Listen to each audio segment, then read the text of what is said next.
প্রিয় দর্শক, এখন আমি আপনাদের সামনে পায়জামার মোহরিতে এরকমভাবে চেইন ফিটিং করে আপনাদেরকে দেখাবো। তো এই চেইনটা আমি কিভাবে লাগাইছি এখানে সেটাই আপনাদের সাথে শেয়ার করতে যাচ্ছি। তো সবাইকে রিকোয়েস্ট করব সম্পূর্ণ ভিডিওটি মনোযোগ সহকারে দেখার জন্য। তো চলুন শুরু করা যাক। তো দর্শক বন্ধুরা, আমরা চেইন লাগানোর জন্য মেশিনে চলে আসলাম। আর এটা পায়জামার মোহরি। এরকমভাবে একটা কাপড় নিতে হবে, আর এখান থেকে 5.5 ইঞ্চি একটা মার্জিন করে নিতে হবে। তো ভিউয়ার 5.5 ইঞ্চি মার্জিন করে নেওয়ার পরে এখান থেকে আমরা মাঝখান থেকে সেলাইটা ধরবো। তো ভিউয়ার্স, আমি এখান থেকে দেখতে পাচ্ছেন সেলাই করে নিচ্ছি। এখানে 5.5 ইঞ্চি পরিমাণ ফাড়া আর কি দিব। ফার্স্ট অফ অল আমাদেরকে এখানে ফাড়া তৈরি করে নিতে হবে।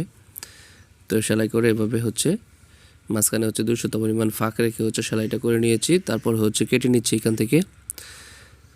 তো দর্শক বন্ধুরা, আপনারা যদি এই ভিডিও আবার পরবর্তীতে দেখতে চান অবশ্যই আপনার ফেসবুক আইডিতে শেয়ার করে রাখতে পারেন, অথবা পেজটি ফলো দিয়ে রাখবেন, অথবা ইউটিউব চ্যানেলটিকে সাবস্ক্রাইব করে রাখতে পারেন। তো সহজেই ভিডিওগুলো খুঁজে পাবেন। তো ভিউয়ার্স, বাড়তি কাপড়টুকু ভিতরে দিয়ে চাপ সেলাই দিয়ে নিচে দেখতে পাচ্ছেন। তো এরকমভাবে চাপ সেলাই দিতে হবে। তো চাপ সেলাই দেওয়া শেষ। এবার আমরা এটাকে উল্টিয়ে অপর পাশে নিয়ে আসব। এখানে যে কাপড় বাড়তি অংশটুকু আছে সেটুকু হালকা করে ভেঙে ভিতরে দিয়ে তারপর এটা সেলাই দিয়ে আটকিয়ে দিতে হবে।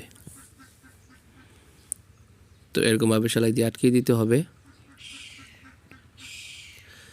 তো ভিউয়ার্স, ভিডিওটা দেখে যদি আপনাদের কাছে ভালো লাগে অবশ্যই ভিডিওতে লাইক করবেন, কমেন্ট করবেন।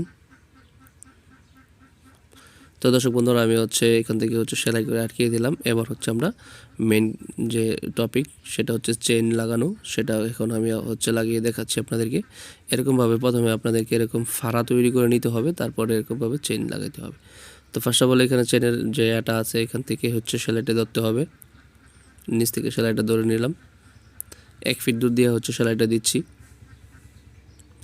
এই পর্যায়ে এনে ঘুরিয়ে তারপরে সেলাই দিয়ে সেমভাবে নিচে নামিয়ে দিতে হবে সেলাইটাকে।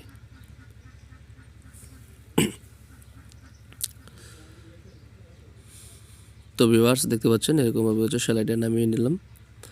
তো এবার আমরা এখান থেকে জিপারটাকে এই পাশে নিয়ে আসলাম আর বাকি অংশটুকু কেটে দিচ্ছি। তো কেটে দেওয়ার পরে আমরা এখন কি করব, এর নিচের মোহরিটা সেলাই করে নিব। এটা একদম সহজ একটা পদ্ধতিতে আমি আপনাদেরকে চেইনটা ফিটিং করে দেখাইতেছি। তো আশা করি আপনাদের কাছে ভিডিওটা খুব ভালো লাগবে। আর এই ডিজাইনের যারা পায়জামা তৈরি করে আসলে অনেক ভালো হয়। তো চাইলে আপনারা ট্রাই করে দেখতে পারেন। তো আমি আপনাদের সাথে ভিডিওটা শেয়ার করলাম, ভালো লাগলে আপনারা ট্রাই করে দেখতে পারেন। তো দর্শক বন্ধুরা, আজকের এই ভিডিওটা যদি আপনাদের কাছে ভালো লেগে থাকে তাহলে অবশ্যই লাইক, কমেন্ট, শেয়ার করে দিবেন ভিডিওটা। আর সবাই ভালো থাকুন, সুস্থ থাকুন। পরবর্তী ভিডিও দেখার আমন্ত্রণ জানিয়ে আজকের মতো এখানেই বিদায় নিব। অবশ্যই চ্যানেলটিকে সবাই সাবস্ক্রাইব করে রাখতে পারেন, ইউটিউব চ্যানেল আর ফেসবুক পেজটি সবাই ফলো দিয়ে রাখবেন। দেখতে পাচ্ছেন চেইনটা ফিটিং করা হয়ে গেছে। তো সবাই ভালো থাকুন, সুস্থ থাকুন। আসসালামু আলাইকুম ওয়া রাহমাতুল্লাহ।